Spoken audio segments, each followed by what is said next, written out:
Quantic Love Dream. Alors précédemment, j'ai fait un podcast sur l'énergie, en fait, une façon énergétique de créer ces changements internes comme externes, de cette conscientisation, en fait, que déjà nous sommes, tout était énergie, et secondo, que nous sommes sacrés, avec une invitation à réfléchir, est-ce que j'honore le sacré en moi, quelle part de moi j'honore, en fait, et c'est ça aussi qui se manifeste. Est-ce que tu es assez conscient, suffisamment conscient de ça?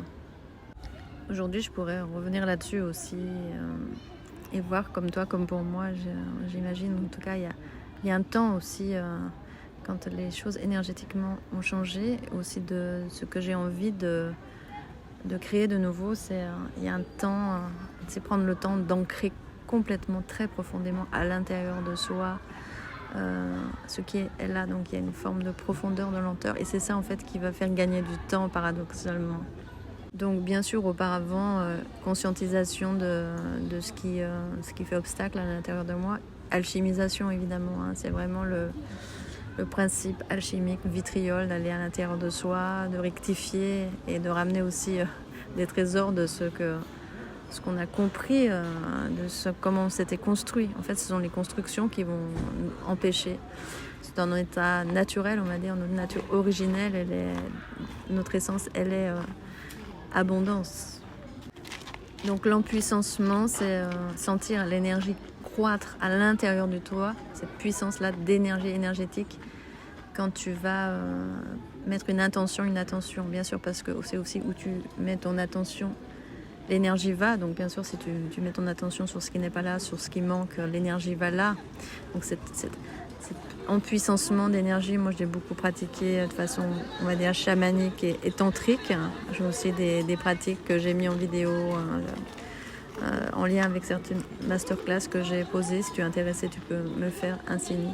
Et en tout cas, il y a cette histoire d'empuissancement et aussi bien sûr de gratitude de ce qui est là. Donc c'est où je mets mon énergie. Si je regarde bien, c'est toujours bien de faire le bilan de quelles sont mes ressources à l'intérieur de moi et même autour de moi, sur quoi je peux m'appuyer.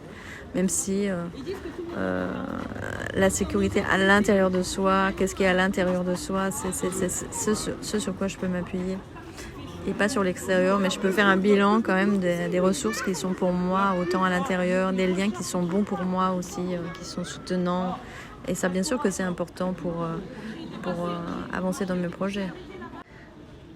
Quand quelque chose n'est pas là, en tout cas dans ma vie, ça veut dire que quand je veux vraiment quelque chose, je crois sincèrement que je veux quelque chose, et je peux avoir parfois un peu m'épuiser ou bien la frustration ou la tristesse que ça n'apparaît pas dans ma vie. Donc déjà, il y a une question de timing divin, on va dire.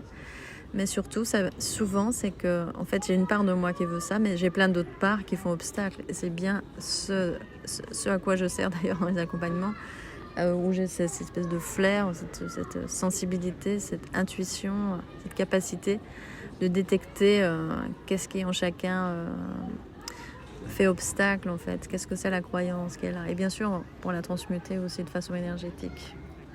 Dans la notion d'ancrage, parce que je parle beaucoup d'énergie, sur le principe féminin de l'énergie, dans la notion d'ancrage, c'est une notion de masculin, si j'ose dire. C'est vraiment enfoncer le clou, quoi. C'est vraiment y aller. Il y a une notion de persévérance et d'action. Être créé acteur, être créé actrice de sa vie. Et ça, c'est le principe masculin. Il faut vraiment les deux pour pouvoir... pour que quelque chose aboutisse. Regardez aussi ce qui a été associé de façon malencontreuse, argent à manque, argent à but, si on est sur la notion d'argent, mais ça s'applique à toutes les relations, puisque en fait ça parle de notre mode relationnel à soi et à la vie. Je disais tout à l'heure, s'il y a une part de nous qui veut, mais une autre en fait qui est en rejet de la vie, qui se rejette elle-même, parce que la vie, je me rejette moi. Ben, ça veut dire qu'il y a une part de moi qui dit non, en fait, qui ne veut pas. Donc juste être conscient de ça. Et à contrario, réassocier, par exemple, si je reste sur le thème de l'argent est douceur dans ma vie, etc. Quoi.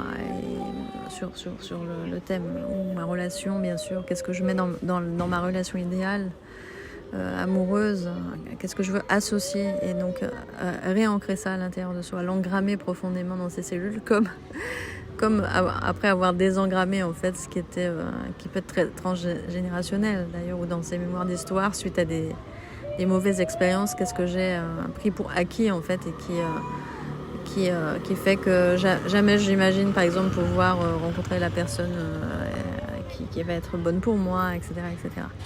Et donc au contraire, à contrario, réassocier ce que je veux vraiment manifester et en l'empuissancer à l'intérieur de soi. Et puis, c'est pas une question de contrôle, hein, c'est une question justement de laisser faire la vie, laisser la vie agir en soi, faire alliance avec. Je parle beaucoup d'alliance, moi j'aime beaucoup c'est ce terme d'union, communion, alliance, s'allier.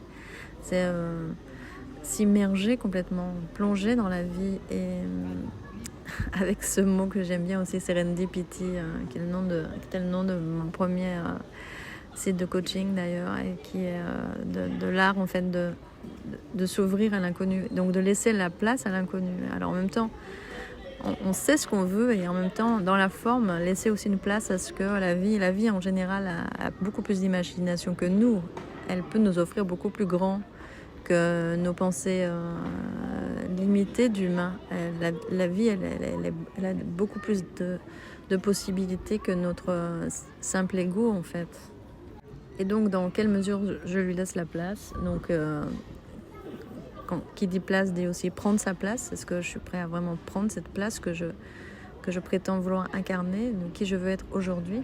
Qu'est-ce que je veux pour moi? Qui je veux être pour aujourd'hui? Et aussi, c'est faire la place à l'intérieur de soi, même comme autour. Par exemple, je ne peux pas rester dans une relation qui ne me convient pas et vouloir une relation qui me convient. Et forcément, il y a comme un changement radical à faire, et ça fait comme un appel d'air et quelque chose, la possibilité à autre chose d'apparaître. Parce que la vie, c'est assez magique et simple, hein. Quelque chose n'est pas là et d'un coup, quelque chose apparaît. Voilà. Et est-ce que c'est vous qui l'avez fait apparaître? En tout cas, vous l'avez appelé certainement. C'est dans votre champ énergétique, et ça donne la possibilité d'apparaître dans votre champ énergétique.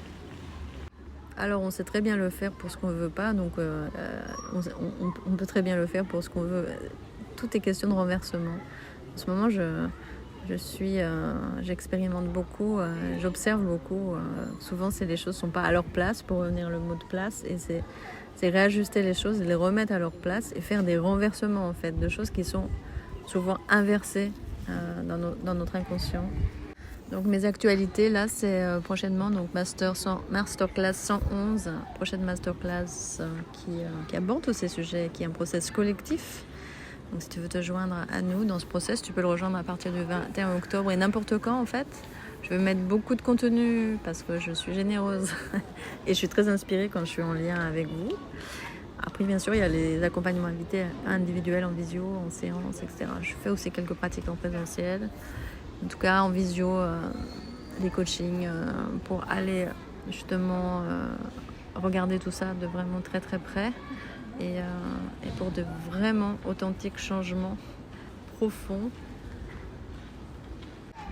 Et puis en présentiel collectif en 2023, j'ai posé 2 dates, un cercle de conscience, je pourrais appeler l'homme et la femme sur un chemin de conscience. Donc ça, c'est à la fois des enseignements, ça peut être autour de pratiques tantriques, chamaniques. Et c'est dans un merveilleux jardin de la baie de Val-Sainte en fin mars, début avril 2023. Et puis un cercle au féminin sacré sur ce même lieu, 14-17 mai 2023. J'y aborde beaucoup les thèmes du féminin, du masculin, et puis de cette rencontre du féminin et du masculin à l'intérieur de nous comme à l'extérieur de nous. Cet équilibre indispensable à nos vies, autant à l'intérieur qu'à l'extérieur. Comme pour créer tout ce dont je parle, ça parle d'un mode relationnel différent à la vie en fait. Revenir à un mode relationnel amoureux, d'amour, mais vraiment dans son essence pure, que ce soit dans le lien amoureux, mais aussi dans son lien à tout et à soi en premier donc. Donc c'est ça à regarder aussi en premier. Un vrai retour à soi en fait, dans quelle mesure je suis vraiment en amour avec moi. Si j'évoque le masculin, le féminin, le yin et le yang, la meilleure association qui me vient là, c'est force et douceur, et c'est tout ce que je vous souhaite là maintenant. Merci de m'avoir écouté.